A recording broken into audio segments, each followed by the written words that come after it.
کے اندر کچھ چیزوں کی بڑی تعریف فرمائی ہے اور کچھ باتوں کی بڑی مذمت بھی بیان فرمائی ہے۔ بے باکی اور انتہائی کھلی طبیعت کے درمیان ایک وصف ہوتا ہے جس کو حیا کہتے ہیں۔ جب بھی کوئی ایسا فعل بندے سے سرزد ہونے لگے جو قابل مذمت ہو، برا ہو، تو اس کے دل کے اندر جو جھجک پیدا ہوتی ہے اس کو حیا کہا جاتا ہے۔ حیا سے مراد یہ ہے کہ انسان وزادار ہو، بے باک نہ ہو، جو منہ میں آئے کہہ دینے کا عادی نہ ہو، اس کی طبیعت کے اندر، اس کے مزاج کے اندر ٹھہراؤ ہو، وہ چیزوں کو دیکھ کر سمجھ کر چلنے کا عادی ہو، اس کو باحیا کہتے ہیں۔ ہمارے زمانے میں اس طرح ہوا ہے کہ کچھ لوگوں نے بعض چیزوں کو تیزی سے پھیلایا ہے۔ انہوں نے کہا یار تو بول نہیں سکتا تو اپنا حق کیسے مانگے گا، تو بات نہیں کر سکتا تجھے تو سارے دبا جائیں گے۔ اگرچہ اپنے حق سے پیچھے ہٹنا بھی حیا نہیں، لیکن یہ کہ کسی کام کی بھی حکمت کو چھوڑ دینا، جو مزاج میں آئے وہ کر دینا، کسی چیز کا لحاظ ہی نہ کرنا، کسی وزاداری کو قائم ہی نہ رکھنا، کسی بڑے کو بڑا ہی نہ سمجھنا، کسی چھوٹے کے مزاج کے لیے اپنے دل میں شفقت ہی پیدا نہ کرنا، اور اپنے لہجے کی سختی اور تلخی اور ترش روئی اتنی زیادہ کر لینا کہ کوئی حد قائم ہی نہ رہے۔ اسلام اس کو پسند نہیں کرتا۔ اور پھر یہ کہ شغل کے نام پر، مذاق کے نام پر ایسی چیزوں کو پرموٹ کرنا جو شرم و حیا کے بالکل خلاف ہوں، جس سے معاشرے کے اندر اس طرح کا ماحول پیدا ہو کہ وہ کوئی وزادار معاشرہ ہی نہ رہے، اس کو ناپسند کیا ہے قرآن مجید نے۔ اللہ تعالیٰ نے فرمایا ان الذین یحبون ان تشیع الفاحشہ، فرمایا بے شک جو لوگ یہ چاہتے ہیں کہ مسلمانوں میں بے حیائی کو پھیلا دیں، فحشاء کو عام کر دیں، بری باتوں کو لوگوں کے اندر پھیلا دیں۔ کن لوگوں میں؟ فی الذین آمنوا، وہ لوگ جو ایمان لے آئے، جو ایمان والوں کے اندر بے حیائی پھیلانا چاہتے ہیں۔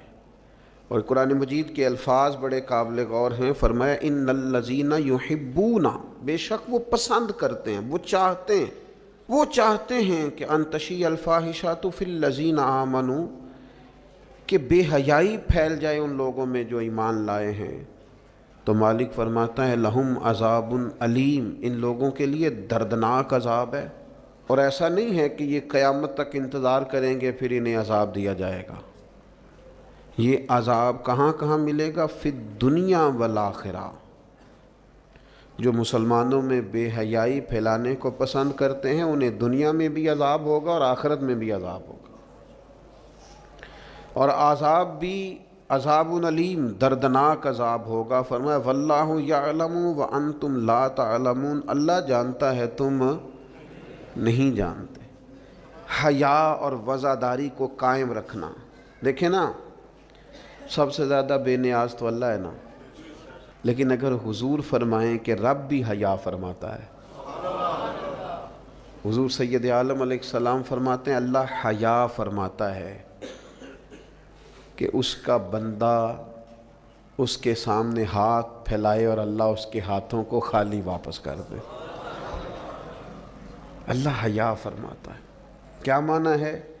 کہ اللہ تبارک و تعالی لحاظ کرتا ہے اس بات کا کہ اس بندے کی امید نہ ٹوٹ جائے، رب کی بارگاہ سے جو اس کی توقع ہے وہ توقع نہ ختم ہو جائے۔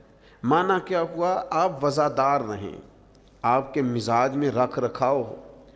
بعض لوگ بعض اوقات ایسی بات بول دیتے ہیں، ایسی بات کر دیتے ہیں، اس طرح کی گفتگو ان سے سرزد ہوتی ہے کہ وہ محسوس ہوتا ہے کہ جو اس بندے کی شخصیت ہے نا، جو اس کی پرسنالٹی ہے، اس کے ساتھ وہ بات میچ نہیں ہوئی۔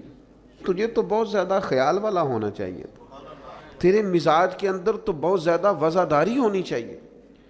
نبی پاک صلی اللہ تعالیٰ علیہ وسلم نے فرمایا رب حیا کرتا ہے، اور ایک مقام پہ حضور نے فرمایا جب سفید داڑھی والا مسلمان قبر میں جاتا ہے تو اللہ فرشتوں سے فرماتا ہے اسے عذاب نہ دینا، مجھے حیا آتی ہے۔ لیکن اگلے لفظ جو حضور نے بیان فرمائے وہ سمجھنے والے ہیں۔ فرمایا رب کہتا ہے مجھے حیا آتی ہے، تو بندے کو بھی تو حیا کرنا چاہیے، اس کو بھی حیا کرنا چاہیے کہ کوئی تو موقع ایسا ہو جب میں کوتاہیوں سے بچوں۔ اب اگر میری عمر کے تقاضے بڑھ گئے ہیں تو میرے حلم کے تقاضے بھی بڑھ جائیں، میری وفاداری کے۔ وہ حضرت حافظ سعدی رحمۃ اللہ علیہ نے ایک مقام پہ فرمایا کرنے لگے، میں نے 20-22 سال کے بوڑھے بھی دیکھے اور میں نے 80-90 سال کے نوجوان بھی دیکھے۔ حضور یہ کیا بات ہوئی؟ فرمانے لگے عمریں بڑی زیادہ ہو گئی ہیں لیکن اپنے مزاج کے لحاظ سے وفادار بچپنا ہے طبیعت میں، ابھی بھی عادات ایسی ہیں کہ جن میں غور کرنے کی ضرورت۔ اور فرماتے ہیں کچھ لوگ ایسے ہیں کہ عمریں تھوڑی ہیں لیکن انہوں نے اپنے آپ کو سمیٹ لیا ہے، بعض چیزوں پر اپنے اوپر پابندی کر لی ہے، بعض چیزوں کا لحاظ کرتے ہیں، کچھ معاملات سے بڑی ہمت کر کے بچتے ہیں۔ پھر انہوں نے نتیجہ نکالا، کہنے لگے میں اس نتیجے پہ پہنچا ہوں کہ بزرگی عمر کے ساتھ نہیں ہوتی، علم اور حلم کے ساتھ ہوتی ہے۔